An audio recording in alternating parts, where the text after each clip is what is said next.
ലോക വയോജന ദിനം സമുചിതമായ പരിപാടികളോടെ ആഘോഷിച്ച് കൊച്ചിയിലെ സായാഹ്നക്കൂട്ടം. മുതിർന്ന കലാകാരന്മാരുടെ കലാസമിതിയായ സായാഹ്നക്കൂട്ടത്തിന്റെ ആഭിമുഖ്യത്തിൽ നടത്തിയ വയോജന ദിനാഘോഷം MV വെന്നി ഉദ്ഘാടനം ചെയ്തു.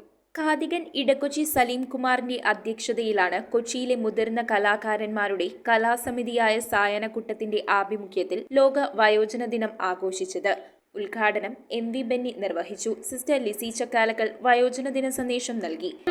എഫേർട്ട് നമ്മൾ എടുക്കണം. നമുക്കൊരു ടെൻഡൻസി ഉണ്ട്, മക്കളെ ആരുമില്ല ഇവിടെ, ഞാൻ എന്ത് ചെയ്യാനാ എന്ന് പറഞ്ഞ ചുരുണ്ടുകൂടി ഉള്ളിലേക്ക് വലിയുന്ന ഒരു ശീലം നമ്മളിൽ ഉണ്ടാകാൻ സാധ്യതയുണ്ട് ഈ പ്രായത്തിൽ. പക്ഷെ അത് നമ്മൾ നിരന്തരം ഓരോ ദിവസം എണീക്കുമ്പോഴും രാവിലെ തന്നെ നമ്മൾ തീരുമാനിക്കണം, ഇന്ന് ഞാൻ ജ്വലിക്കാൻ പോവാണ്.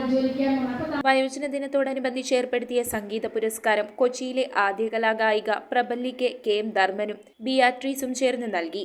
ജോസ് പൊന്നൻ, PE ഹമീദ്, ഹാഷിം ഖാൻ, ജോസ്ഫിൻ ഫ്രാൻസിസ്, MK സെയ്തലവി, ഷെരീഫ് മൈത്രി എന്നിവർ സംസാരിച്ചു. നമ്മുടെ പ്രിയങ്കരനായ സംഗീത സംവിധായകൻ ജെറി അമൽദേവാണ്. ഏതായാലും നമുക്ക് ലോകം ആസകലം വയോജന ദിനം ആഘോഷിക്കുകയാണ്. ഒരു മാതൃകയായി കാണുന്നത് നമ്മുടെ സാനുമാഷ് മഹാരാജ് കോളേജിൽ എന്നെ പഠിപ്പിച്ചിട്ടുള്ള ആളാണ്, എൻ്റെ അധ്യാപകനാണ്. അദ്ദേഹത്തിന് ഇപ്പോൾ 98 വയസ്സുണ്ട്. ഈ 98 വയസ്സിലും ഏതാണ്ട് എല്ലാ ദിവസവും അദ്ദേഹത്തിന് പരിപാടിയുണ്ട്. ശേഷം 50ഓളം ഗായകരുടെ സംഗീത വിരുന്നുമുണ്ടായിരുന്നു.